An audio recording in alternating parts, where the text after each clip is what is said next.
Hello, everybody. Thank you so much for coming today to hear about the future of US-China tech relations, blockchain, crypto, and central bank digital currency, which I think is a bingo in terms of topics, right? Like there's like all hot all together, and we have an equally a superstar here that combines all these great things and topics together. I would like to thank also the US Asia Law Institute and the Guarini Institute for Global Legal Studies, in particular Thomas Strines, Angelina Fischer, Emily Seo, and Iron Soon for all their help organizing this event. And I want to also introduce our speaker today, Winston Ma, who's an investor, attorney, author, and adjunct professor here at NYU Law School, where he also studied, right? After he studied, he completed his certificate in software programmer as early as 1994 in China. So one of the pioneers, he came here to study law. And so he's also co-founder and managing partner of Cloud3 Ventures, a seed to early growth stage venture capital firm empowering interactive entertainment companies. He's currently also on the board chairman of Nasdaq listed MCAA of European Tech SPAC, a board member of International Data Center Authority, and an advisory board member of Capgemini. And over the past 10 years, he was managing director and head of North America office for China Investment Corporation, that is China Sovereign Wealth Fund. And many other things. I encourage you to go and check his rich profile online. So thank you so much for being with us today. Yeah, exactly. So, and today, Professor Ma is going to talk about his new book, Blockchain and Web3, and he's also author of other 7 books that includes The Digital War, How China Tech Power Shaped the Future of AI, The Hunt for Unicorns, and this one.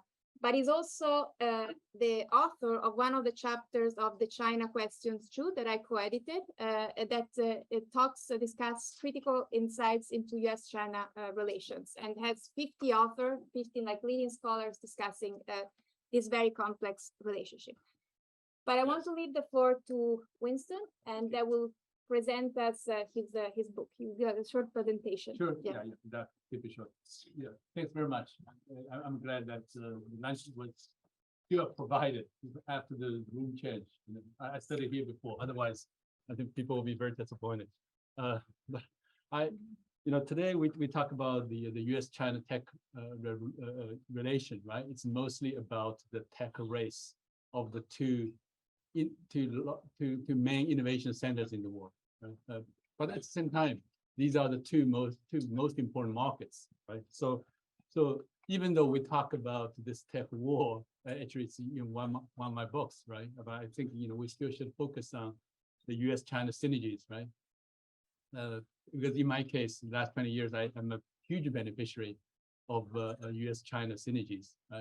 Started with NYU because I came here as a Harvard scholar, right? So the generous scholarship allowed me to come over here, and actually my career started, after NYU. I had 10 years on Wall Street, New York, lawyer, bankers, David Spoke, JP Morgan, and Barclays. And with the 10-year Wall Street experience, I joined the CIC, China Sovereign Wealth Fund, which was set up end of 2007.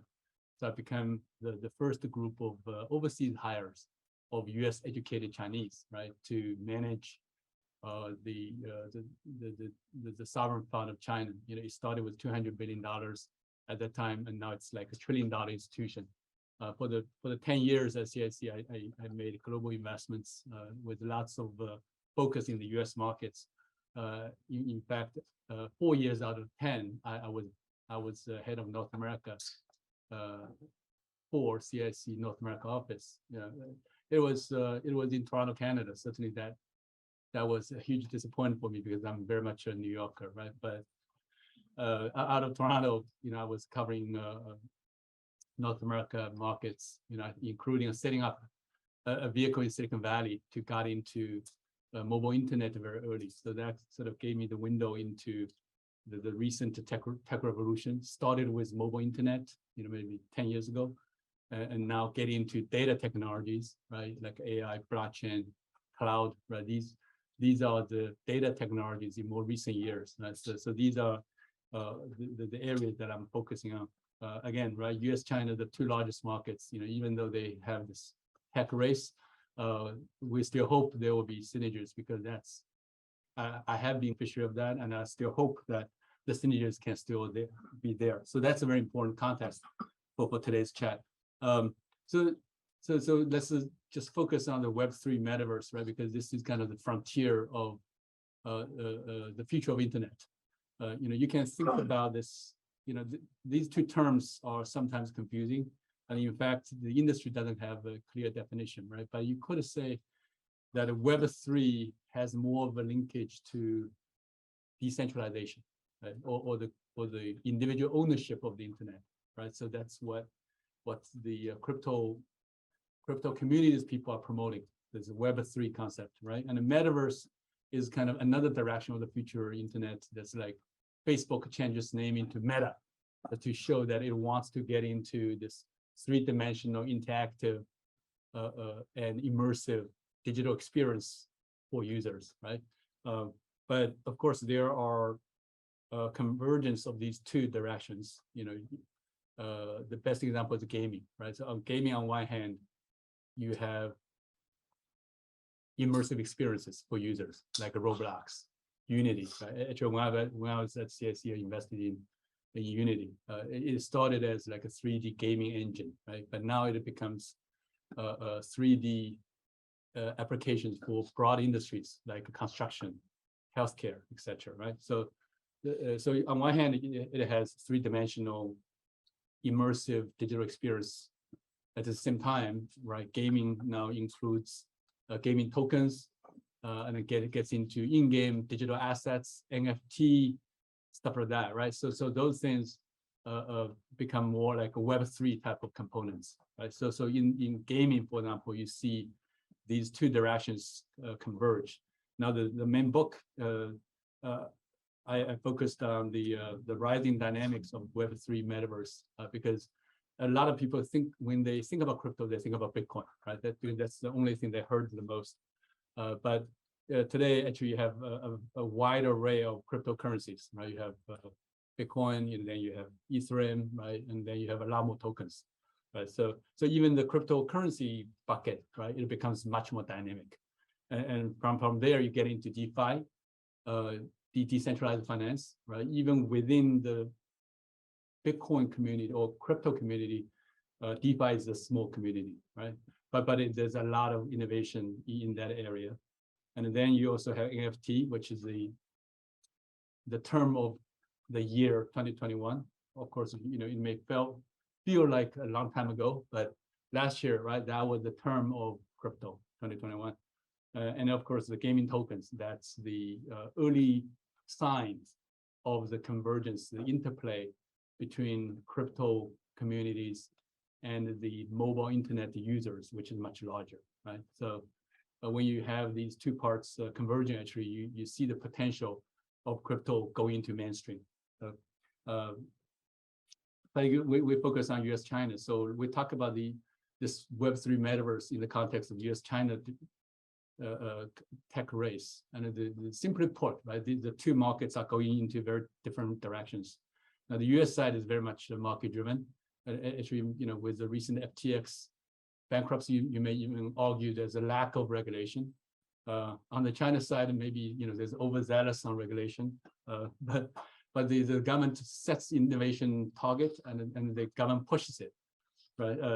So we'll talk about that kind of push in the metaverse context. But last decade, right, even the spread of smartphone, mobile internet, mobile payment, that kind of a mobile internet revolution last decade in China was very much driven by the government push, right, at the policy level, but also as well as from the infrastructure investment perspective.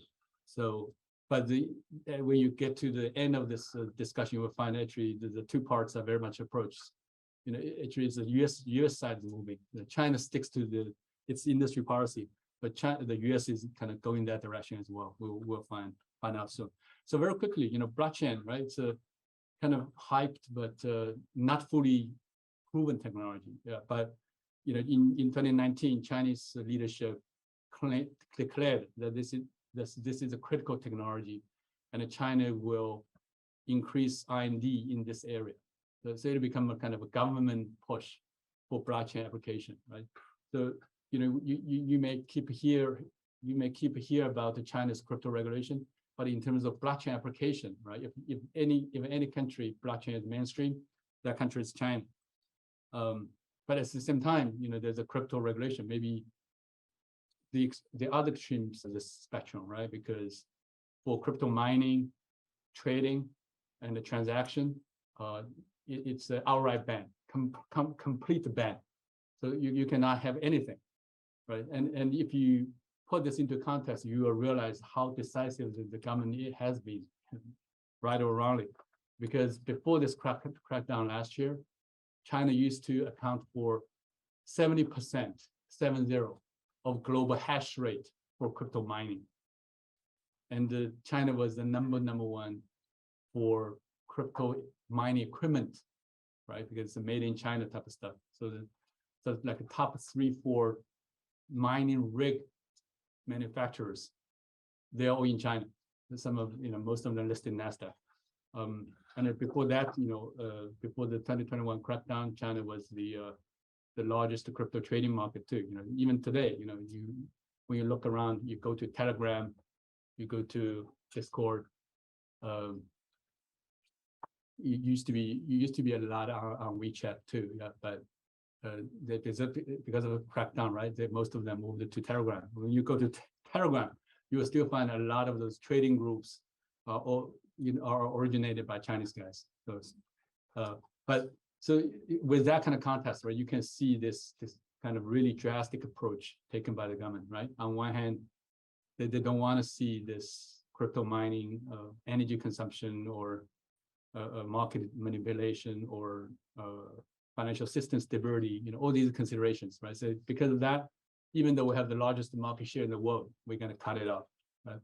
And at the same time, the technology is what we like, so we promote the research of the technology. So in terms of blockchain adoption, China has been ahead. Actually, interestingly, last year, May 2021, at the same time China started this crackdown, the government was pushing for blockchain application for the deep integration between the blockchain economy, right? So you can see the focus is much more to be like two enterprises, right? They want to focus on the technology's application to the real economy and the industries, right? Instead of individuals trading on digital assets for speculative profits, right? So very, very clear-cut thinking. And it's at the same time, the government develops the sovereign digital currency, right? CBDC, central bank digital currency, and China has done large-size multi-application testing of the CBDC. So in terms of like government digital currency, right? China is by far the leading country. So we have seen India is going that direction, right? India instead of crack down the tax crypto mining, at the same time they develop its own digital currency, the rupee, right? And Japan, Kobayashi-san is here. So yeah, Japan yesterday, right, said they are going to test digital currency. So even a few weeks ago, they were still saying that they do not see the urgency, but now they are going to test its own digital currency. But U.S., Biden had an executive order to develop digital dollar, but it's still pretty slow, right? So in terms of testing government digital currency, China is by far the leader in the world. So with this kind of bifurcation thinking, right, you can imagine the future metaverse, the future Web3 will be bifurcated too, right? Like China is putting a lot of focus on metaverse technologies research, but at the same time, there's a clear ban of tokens in the metaverse. So whether you call it NFT, whether you call it the digital collectibles, they do not want it to be traded. In fact, actually, NFT is a good example. It's called non-fungible token, right? So it can be used for identification. So the technology is being used in the China internet system, but the government hated the token term so much They said, don't call it NFT. It's called a DDC, decentralized data certification. Yeah? So they really focus on the tech aspect, not the financial attribute of the cryptos. So you see this bifurcation. Like in the US, you have this Metaverse standard setting group led by Meta, Microsoft, NVIDIA, Google, a bunch of guys. Very few Chinese names there. For some reason, Huawei is there. Huawei is a special country. But then the China side, right? They try to develop this metaverse without token. But I don't think that means there will be no innovation. Actually, there could be a lot of innovation come from that system, maybe even faster than the Western markets. That's because two very important things. One is the mobile payment, right? In China, the mobile is very, very developed. So you have like a billion people, same language, same culture, integrated by the mobile payment. So they do everything to each other on mobile. So that's a very big one. And another one is this concept of super app, right? So Silicon Valley says everything needs an app. It's very vertical, but Chinese super apps are much more horizontal, right? Everyone wants to be everything. And they try to keep the user in that empire for as long as possible. Even before this metaverse concept kicked in, right? Like 2016, when I published the first book, China's Mobile Economy, Alibaba, Tencent, they already had this super app concept, right? It's like one big app with even more than 100 small apps. So people do everything on that, calling a cab, depositing money, buy asset management products, order food, what have you, right? So this concept of a super app essentially is the early kind of conceptual foundation for this all-encompassing metaverse, right? Because guys started this idea of like be in this digital empire, then I do everything with it. And actually they do have the mobile payment to support that, to do everything within it. So likely you will see in China, you will be like super app, mobile payment, and potentially CBDC, the digital currency is part of that payment system, instead of cryptos. So just to prove this thing, just early this month, right, November 1st, exactly, Chinese agencies, ministries started act again. So they come up with this idea that China going to focus on this quote unquote virtual reality economy. They come up with the action plan for virtual reality economy between 2022 to 2026, right? But the focus is not about to see, it's about to be enterprises. They want to focus on virtual reality and industry applications, that kind of interplay, manufacturing, education, healthcare, construction, so on and so forth, right? And they come up with this idea that by 2026, the virtual reality economy should reach $50 billion US. It's like a 350 billion renminbi, right? And you may wonder, like, why? Like a 5-year, right? 50 billion, like, where do these numbers come from? And I would say, most likely just the ministry guys, just like. In Chinese also 拍脑袋, right? It's just like, just come up with a name, right? Come up with a number. Yeah. But the good thing is, right, like you are more likely to achieve a goal if you set a goal, right? So this kind of the country steps in, try to set the direction of innovation, right? You may argue this may not be the most efficient, most innovative, right? But this has been kind of the China's approach, right? And last decade, for relating to mobile internet and smartphone, they saw that industry policy worked. So that's sort of the background. So to summarize, right, going forward, you will see a metaverse divided. So very, very different approach, right? We talk about the design, and also we could also talk about rules, right? In China, the regulation of the 3D internet already started, but in the US, we still don't have a federal data privacy law, right? So again, right, you could say maybe China was overzealous in regulation, but it sort of started with that kind of that kind of need, right? Anyway, so we'll be a metaverse divided, and then that's sort of the future that we are in, right? And when you look at this example, you can understand the US-China tech race in many other areas, right? For example, semiconductor chips, right? For example, AI, right? In all these areas, the government is very much focused on the to-B side, the enterprise and application side. They mostly want to see the interplay between the new digital technologies and the industry applications, right? But in the US side, you see much more freelance, not freelance, like a free market type of innovation, right? And naturally, just human nature, a lot of the energy of the venture capital people and entrepreneurs, right, got dragged into the financial attributes of these technologies, right? And end up focusing a lot of their energy and the capital in the financial attributes and the trading side of those innovations, right? As we have seen in the case of the cryptos. Yeah. So that's why to conclude, I think that's why the U.S. government wants to step up, and we have seen this in the Biden administration, right? So all of a sudden they started to talk about the industry policy, chips industry in the U.S. and then more broadly this Frontier Act, try to use government resources, capital, to promote innovation across various new technology, new industries, etc. Right? So actually, the two countries are coming very close, right? Competition, but there's actually quite similar, right? They focus on very similar technologies, and their approaches have become more similar.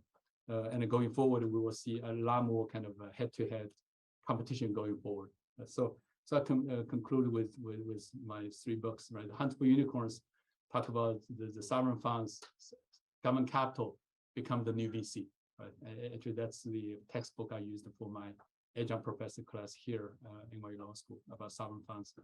And the digital war, is the kind of the other side of the coin, right?